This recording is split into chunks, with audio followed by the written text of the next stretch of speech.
दिल्ली की उस सुबह में कोई सायरन नहीं बज रहा था, कोई चेतावनी नहीं थी और न ही आसमान में कोई खतरे का इशारा। सब कुछ इतना शांत था कि लगता था यह भी बाकी दिनों की तरह इतिहास में गुम हो जाने वाली एक आम तारीख होगी। लेकिन सच यह था कि 13 दिसंबर 2001 की यह सुबह चुपचाप देश की किस्मत के सबसे खतरनाक मोड़ की ओर बढ़ रही थी। कुछ ही मिनटों में ऐसा होने वाला था जो भारत के लोकतंत्र पर सीधा हमला कहलाता और जिसकी गूंज सालों तक सुनाई देती। संसद भवन के भीतर सियासत अपने पूरे उफान पर थी। ताबूत घोटाले को लेकर सत्ता पक्ष और विपक्ष आमने सामने खड़े थे। शब्दों की जंग पहले तर्कों से शुरू हुई, फिर आवाजें ऊंची होने लगीं और देखते ही देखते सदन हंगामे से भर गया। हालात बिगड़ते देख स्पीकर ने कार्यवाही करीब 40 मिनट के लिए स्थगित कर दी। यह फैसला होते ही प्रधानमंत्री अटल बिहारी वाजपेयी और विपक्ष की नेता सोनिया गांधी अपने अपने सरकारी आवासों की ओर निकल गए। कई मंत्री और नेता भी संसद से बाहर हो गए, लेकिन संसद पूरी तरह खाली नहीं हुई थी। गृह मंत्री लालकृष्ण आडवाणी, सुषमा स्वराज समेत 200 से ज्यादा सांसद अभी भी परिसर में मौजूद थे। कोई सदन के भीतर बैठकर साथियों से चर्चा कर रहा था, तो कोई कैंटीन में चाय की चुस्कियों के साथ राजनीति पर बहस कर रहा था। लाइब्रेरी में कुछ लोग फाइलों में डूबे हुए थे। माहौल बिल्कुल सामान्य था, जैसे सबको यकीन हो कि खतरा तो कहीं दूर है। इसी बीच उपराष्ट्रपति कृष्णकांत संसद से निकलने की तैयारी कर रहे थे। उनके काफिले की गाड़ियां बाहर गेट के पास लाइन में खड़ी थीं। सुरक्षा कर्मियों की नजरें गेट नंबर 11 पर टिकी थीं। जैसे ही उपराष्ट्रपति की हलचल दिखी, एक गार्ड ने दूसरे से कहा, सतर्क रहो, मूवमेंट शुरू होने वाली है। सभी अपनी पोजीशन संभाल चुके थे। तभी अचानक करीब 11:40 पर एक सफेद एम्बेसडर कार तेज रफ्तार में संसद परिसर की ओर आती नजर आई। आमतौर पर बिना परमिट किसी वाहन का संसद के अंदर पहुंचना नामुमकिन होता है। कई सुरक्षा घेरों और चेक पॉइंट्स को पार करना पड़ता है, लेकिन इस कार ने सिस्टम को धोखे से मात दी थी। छत पर लाल बत्ती लगी थी और शीशे पर गृह मंत्रालय का स्टिकर चमक रहा था। बाहर से देखने पर यह किसी वीआईपी गाड़ी जैसी ही लग रही थी। शुरुआत में किसी को उस पर शक नहीं हुआ, लेकिन जैसे ही कार परिसर के भीतर घुसी, उसने अचानक अपनी रफ्तार और बढ़ा दी और सीधा गेट नंबर 1 की ओर दौड़ पड़ी। यह वही पल था जब सीआरपीएफ की कांस्टेबल कमलेश कुमारी को कुछ गड़बड़ महसूस हुई। वह उस वक्त सिक्योरिटी राउंड पर थी और हाल ही में संसद सुरक्षा की ब्रावो कंपनी में तैनात हुई थी। गाड़ी की दिशा और स्पीड देखकर उनके मन में खतरे की घंटी बज उठी। कमलेश ने तुरंत foreign watch and watch staff के जेपी यादव की ओर देखते हुए कहा, उस गाड़ी को रोको, कुछ सही नहीं लग रहा। लेकिन कार इतनी तेज थी कि उसे दूर से रोकना मुश्किल था। बिना वक्त गंवाए कमलेश खुद आगे बढ़ी। उन्होंने दोनों हाथ फैलाकर गाड़ी का रास्ता रोकने की कोशिश की, जैसे कह रही हों, यहीं रुक जाओ। अचानक यह सब देखकर गाड़ी के अंदर बैठे आतंकवादी घबरा गए। पल भर की कंफ्यूजन में कार का संतुलन बिगड़ा और वह उपराष्ट्रपति के काफिले से टकरा गई। उसी वक्त यह खबर भी सामने आई कि कृष्णकांत किसी वजह से बाहर निकलने से पहले ही वापस संसद भवन के अंदर चले गए थे। अगर ऐसा न हुआ होता तो शायद इतिहास कुछ और ही कहानी लिख चुका होता। अगले ही पलों में यह शांत दिखने वाली सुबह भारत के सबसे डरावने अध्याय में बदलने वाली थी। वाइस प्रेसिडेंट के काफिले से टकराने के बाद वह एम्बेसडर कार घिसटती हुई संसद परिसर के ही एक गार्डन में जाकर रुक गई। वहां एक माली मौजूद था, जिसने अचानक गोलियों की आवाज और टकराव देखा तो जान बचाने के लिए पास की झाड़ियों में छिप गया। लेकिन उसकी यह कोशिश काम नहीं आई। गाड़ी में बैठे आतंकियों की नजर उस पर पड़ चुकी थी। जैसे ही वे गाड़ी से बाहर कूदे, बिना एक पल गंवाए उन्होंने सबसे पहले सीआरपीएफ की बहादुर कांस्टेबल कमलेश कुमारी को निशाना बनाया और उसके तुरंत बाद माली देशराज को गोलियों से भून दिया। उनके हाथों में AK-47 राइफलें, ग्रेनेड लॉन्चर और हैंडगन थी और उनकी तैयारी साफ बता रही थी कि वे किसी भी हाल में पीछे हटने वाले नहीं थे। इस खौफनाक मंजर से अनजान जेपी यादव भी उन्हें रोकने के इरादे से आगे बढ़े। उन्होंने ऊंची आवाज में कहा, रुको, हथियार नीचे रखो। लेकिन आतंकियों के इरादे कुछ और ही थे। कुछ ही पलों में यादव भी खुद को बचा नहीं सके और गोलियों की चपेट में आ गए। मगर शहादत से पहले उन्होंने ऐसा काम कर दिखाया जिसने सैकड़ों जानें बचा लीं। आखिरी सांसों के बीच उन्होंने संसद का इमरजेंसी अलार्म दबा दिया। तेज सायरन गूंजा और उसी पल पूरे परिसर में तैनात सुरक्षा बल हरकत में आ गए। हर आतंकी के कंधे पर एक भारी बैकपैक था जिसमें ग्रेनेड और कई घातक हथियार भरे हुए थे। उनका प्लान साफ था, संसद की लॉबी में घुसकर सांसदों को बंधक बनाना। इसी इरादे से उन्होंने लगातार हवा में फायरिंग शुरू कर दी। गोलियों की तड़तड़ाहट से पूरा संसद भवन कांप उठा। अंदर मौजूद सांसदों को बाहर की आवाजें तो सुनाई दे रही थीं, लेकिन किसी को असल सच्चाई का अंदाजा नहीं था। कई लोगों को लगा कि शायद विपक्ष का कोई जोरदार प्रदर्शन चल रहा है। उन्हें क्या पता था कि मौत कुछ ही कदम दूर खड़ी है। इसी बीच संसद के अंदर parliamentary affairs minister Pramod Mahajan के फोन की घंटी बजी। जैसे ही उन्होंने कॉल उठाई, दूसरी तरफ से आवाज आई, सर, संसद पर आतंकी हमला हुआ है। यह सुनते ही प्रमोद महाजन के चेहरे का रंग उड़ गया। उन्होंने कुछ सेकंड तक अविश्वास में फोन पकड़े रखा और फिर बुदबुदाए, यह मुमकिन नहीं है, संसद पर। लेकिन अगले ही पल हकीकत समझ में आ गई। उन्होंने तुरंत सभी सांसदों को सूचना दी। खबर फैलते ही सदन में अफरा तफरी मच गई। डर और सन्नाटे ने हर चेहरे को जकड़ लिया। सुरक्षा में तैनात पार्लियामेंट सिक्योरिटी सर्विसेज ने बिना वक्त गंवाए बिल्डिंग की सभी खिड़कियां और दरवाजे बंद कर दिए। बाहर कमलेश कुमारी और जेपी यादव को मारने के बाद आतंकी 2-2 और 3-3 के समूह में बंट गए और तेजी से गेट नंबर 5 की ओर बढ़ने लगे। वही रास्ता जहां से प्रधानमंत्री का आना जाना होता था। अगर वे उस गेट तक पहुंच जाते तो संसद के अंदर घुसना उनके लिए आसान हो जाता। यादव के अलार्म की वजह से वहां की सुरक्षा पहले ही अलर्ट हो चुकी थी। दरवाजे बंद थे और हथियार ताने जवान तैयार खड़े थे। यह देखकर आतंकी बौखला गए। उन्होंने गालियां दी और अंधाधुंध फायरिंग करते हुए दूसरे गेट्स की ओर दौड़ पड़े। वहीं पहले से मोर्चा संभाले सीआरपीएफ के कांस्टेबल संतोष कुमार ने स्थिति को भांप लिया। उन्होंने खुद से कहा, आज इन्हें यहीं रोकना होगा। उन्होंने सटीक निशाने के साथ पहले 2 आतंकियों को गिराया और फिर तीसरे को निशाने पर लिया। तीसरे आतंकी ने बचने के लिए AK-47 से लगातार गोलियां बरसाईं, लेकिन सही लोकेशन न होने के कारण उसका हर वार बेकार गया। संतोष कुमार की तीसरी गोली ने उसे भी जमीन पर ढेर कर दिया। अब तक 3 आतंकी मारे जा चुके थे, लेकिन 2 अभी भी जिंदा थे और अलग अलग गेट्स की ओर फायरिंग करते हुए बढ़ रहे थे। जब उन्हें एहसास हुआ कि संसद के सभी दरवाजे बंद हो चुके हैं, तो उनमें से एक ने दूरदर्शन के केबल के सहारे फर्स्ट फ्लोर पर चढ़ने की कोशिश की। जवानों ने उसे गोली मारकर नीचे गिरा दिया। घायल होने के बावजूद वह फिर उठा, पुलिस की ओर ग्रेनेड फेंका और गेट नंबर 5 की तरफ भागने लगा। लेकिन लगातार जवाबी फायरिंग में वह वहां पहुंचने से पहले ही ढेर हो गया। अब सिर्फ एक आतंकी बचा था। उसे पता था कि यहां से जिंदा निकलना नामुमकिन है। संसद के अंदर घुसने का हर रास्ता बंद हो चुका था। गुस्से और नफरत में अंधा होकर उसने संसद के मुख्य प्रवेश द्वार गेट नंबर 1 की ओर रुख किया। वहां ज्यादा से ज्यादा तबाही मचाने के इरादे से उसने खुद को बम से उड़ा लिया। एक तेज धमाका हुआ, चारों तरफ धुआं फैल गया।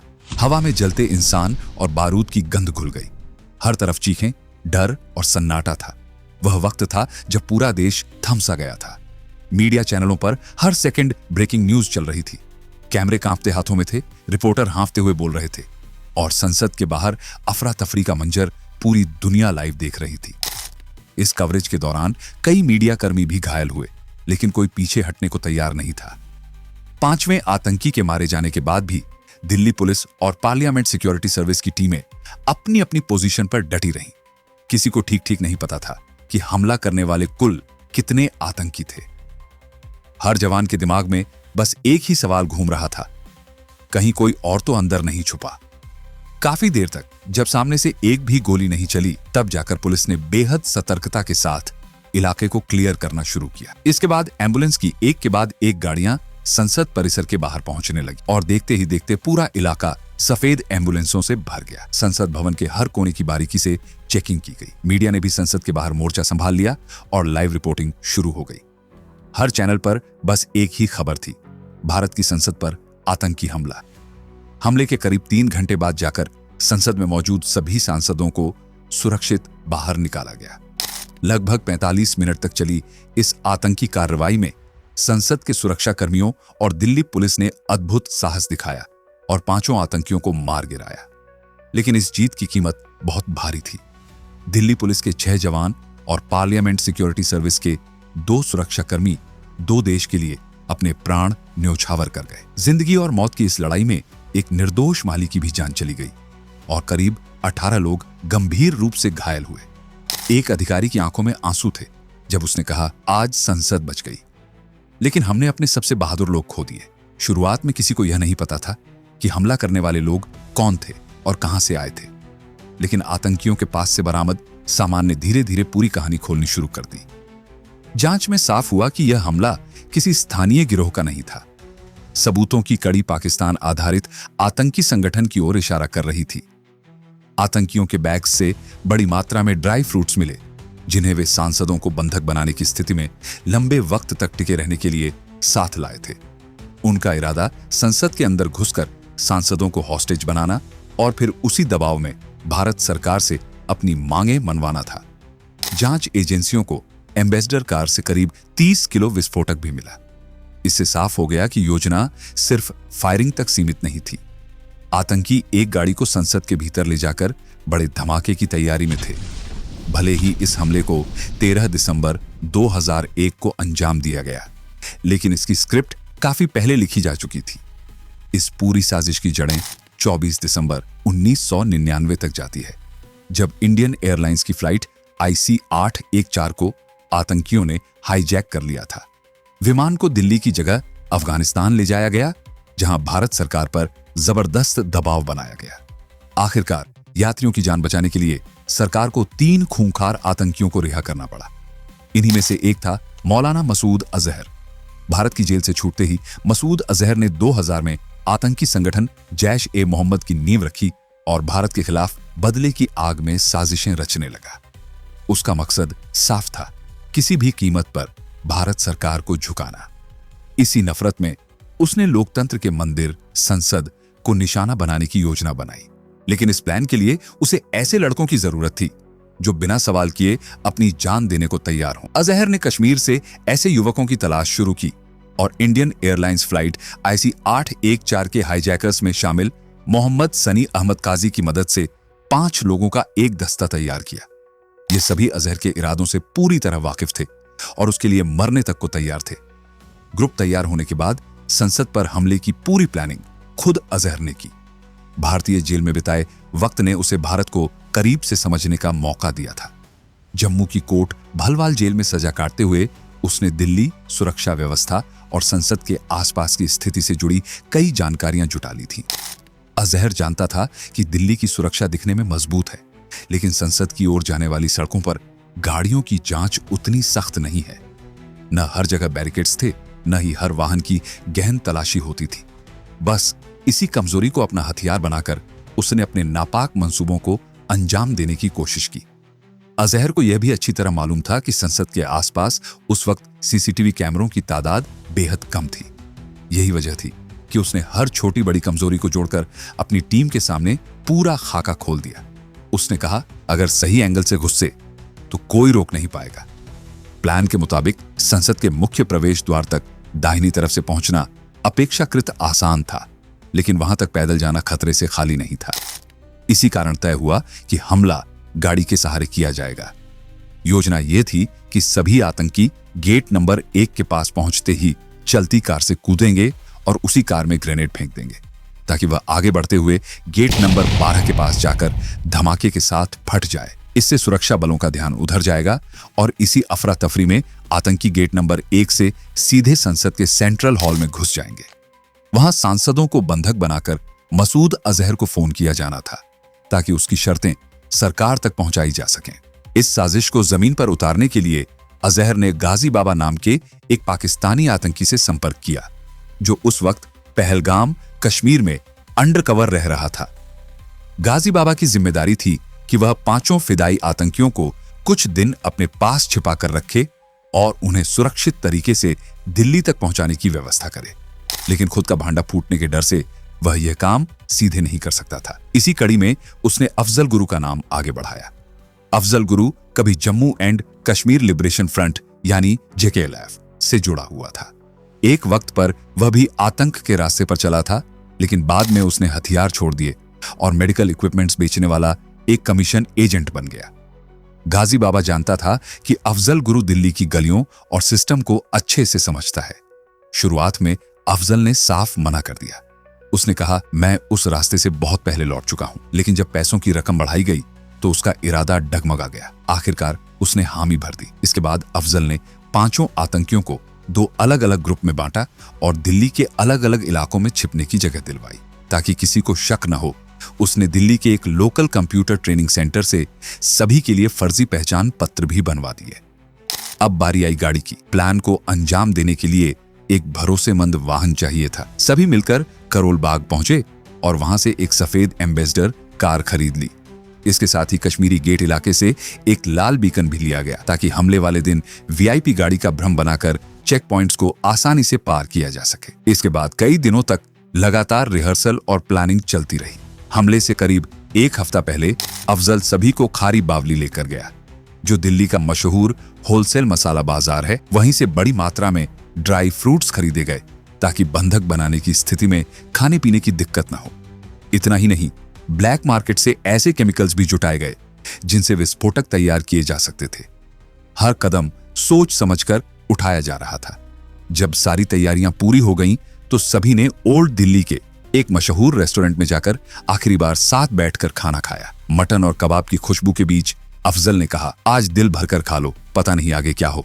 शायद सभी को अंदाजा था कि यह उनकी जिंदगी का आखिरी खाना भी हो सकता है।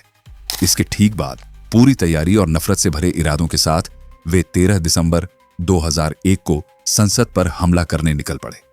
लेकिन लोकतंत्र को तबाह करने का उनका सपना ही रह गया। हमले के बाद एक तरफ जहां जांच एजेंसियां सक्रिय हो गईं, गिरफ्तारियां होने लगीं, वहीं दूसरी ओर भारत सरकार भी चुप बैठने के मूड में नहीं थी। देश के दिल पर हुए इस वार ने हर किसी को झकझोर दिया था। कुछ ही वक्त बाद प्रधानमंत्री अटल बिहारी वाजपेयी देश के सामने आए। गंभीर आवाज में उन्होंने कहा, आतंकवाद भारत के लिए एक बड़ी चुनौती है। अगर कोई दुश्मन हमारे लोकतंत्र पर हमला करेगा तो भारत उसे उसी भाषा में जवाब देना जानता है। यह सिर्फ एक बयान नहीं था, बल्कि आने वाले वक्त का साफ संदेश था कि यह लड़ाई यहीं खत्म नहीं होने वाली। संसद भवन के बाहर आतंकवादियों की पड़ी हुई लाशें, उनका पाकिस्तानी होने का सत्य, हमने पहले भी कहा था और अब फिर दोहरा रहे हैं कि आतंकवाद का खात्मा हम अपने बल पर करेंगे।